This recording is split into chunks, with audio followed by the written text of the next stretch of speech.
Our next guest is central to a couple of those. Please make him welcome. Star of the 2018 West Coast Premiership winning performance, Jeremy McGovern, everybody!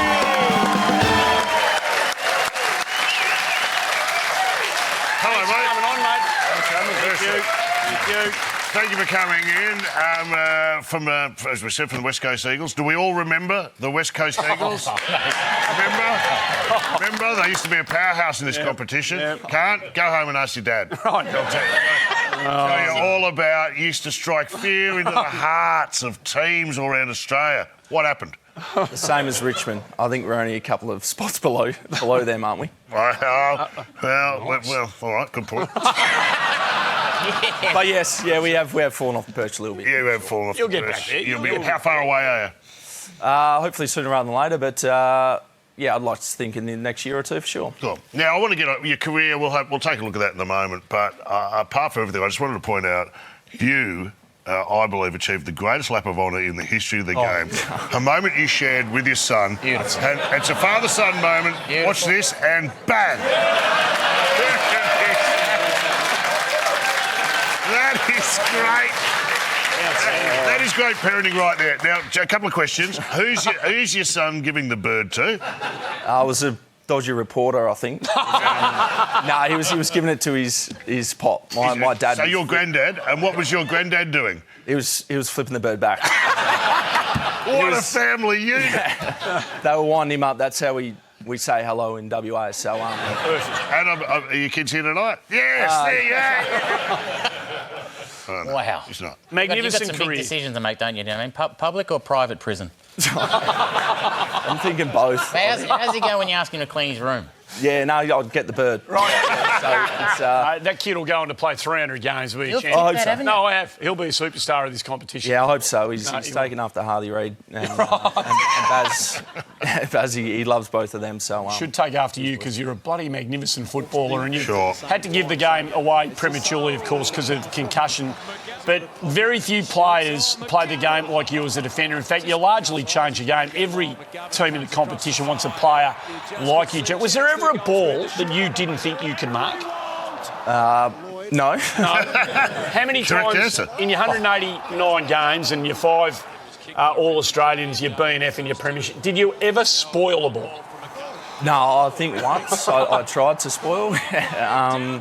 No, I didn't spoil much. I had a licence to try and mark it as much as possible, and sometimes it did let us down for sure. But I think later in my career, I tried to punch it a little bit more. But Simo gave me a bit of a license to go for it, and sometimes I stuck, sometimes I didn't. But I just try to make sure I can win that ball back and get it going the other way. Were you aware the teams actually set up to kick the footy around you, that they weren't, wherever you were, they had to go somewhere else? When did you sort of jerry that teams are doing that?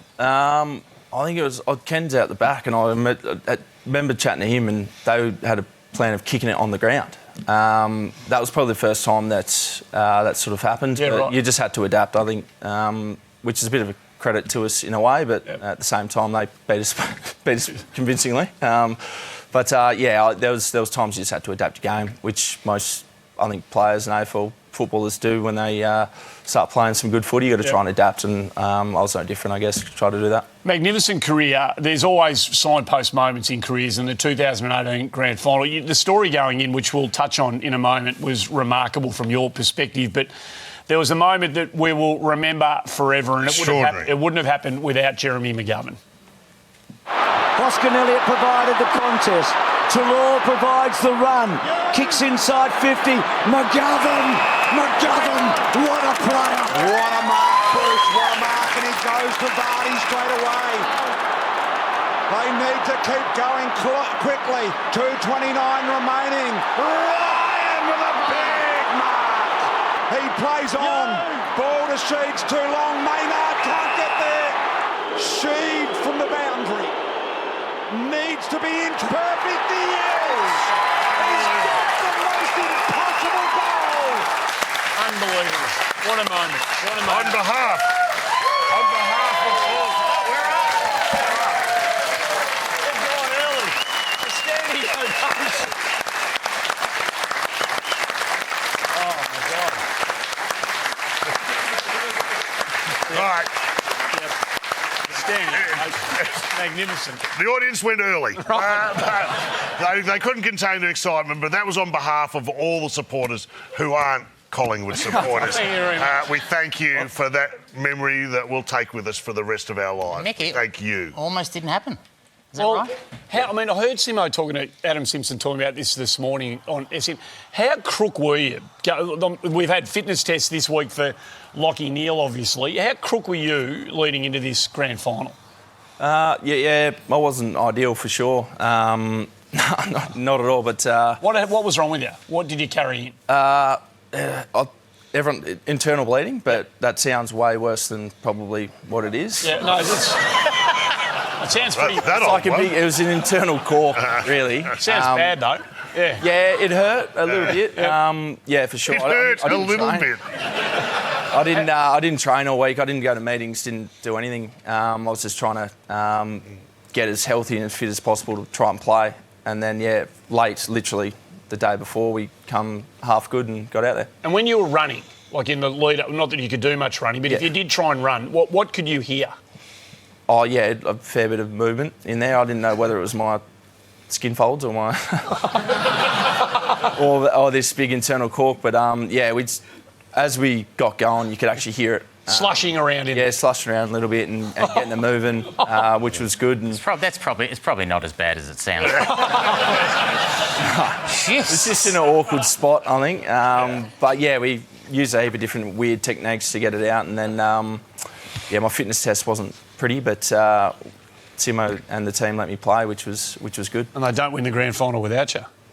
Maybe not. I'm glad that we got to acknowledge a wonderful moment in a man's career. A heroic. I want to say one thing, though. As impressive as that final passage of play in the 2018 Grand Final is, Jeremy, I say this sincerely. I think that this is still the best thing you ever did in your playing career. Such a great story. Jeremy McGovern spoke during the week about 2013, how we returned from an overseas trip, came back 11 kilos overweight from 2 weeks in Phuket. 11 kilos in 2 weeks. Jeremy McGovern, up we go again, mate. That's unbelievable.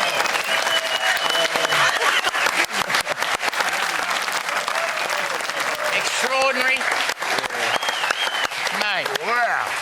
Wow. How did you...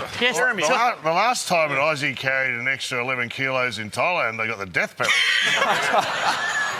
Jeremy, it begs a How'd very... you do it? Yeah, that's Take us through it. I never thought I'd get a standing ovation for it. There's a lot of fish bowls and pad thais. Not much training. I was a very, very naive young footballer, youngish, and I loved having a good time with my mates, obviously, more than probably taking professional football seriously. Yeah. And I got really carried away and I actually thought I thought I was okay. That's how naive I was. I actually thought I'm not too bad. And all my mates were there looking at me on a bowling ball. And I said, why didn't you say anything? I just said, we didn't know what you were doing or what was going on. But I was so bad that when I got back, they had to pull me off the training track because I was running so poorly. It was embarrassing. And I thought they were resting me. I thought they were looking after me, managing my minutes on the first training session back. But, I had a quick meeting with Simo after that and he sent me away for a few weeks to go get fit. So I'm lucky the club backed me in, though. They could have ripped my contract up there and then I was a rookie. 11 kilos in 2 weeks, though. Given that those day 13 and 14, could you feel the pad thai slushing away? That is extraordinary. I'm going to give it a go in the next ad break. I reckon I've got you covered.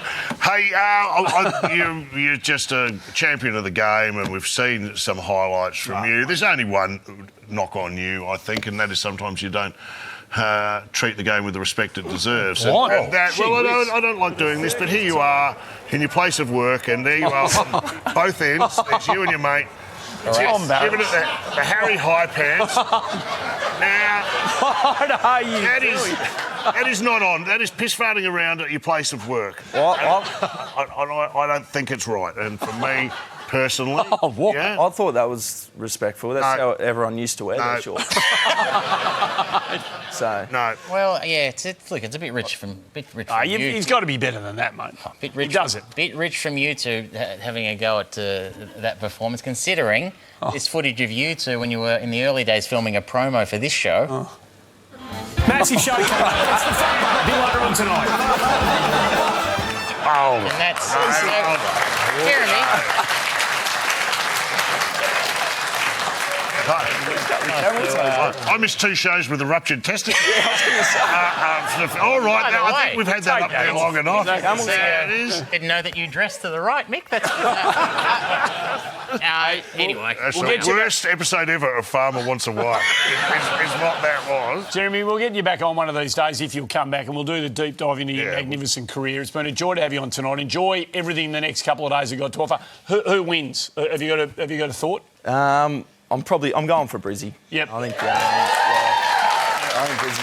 Brizzy can hopefully get him, but Cat's hard to go past him, but I'm going for Brizzy. Join us for a beer after the show? Yeah, we'll see. We'll get that 11 kilos back on. We're going to do it tonight.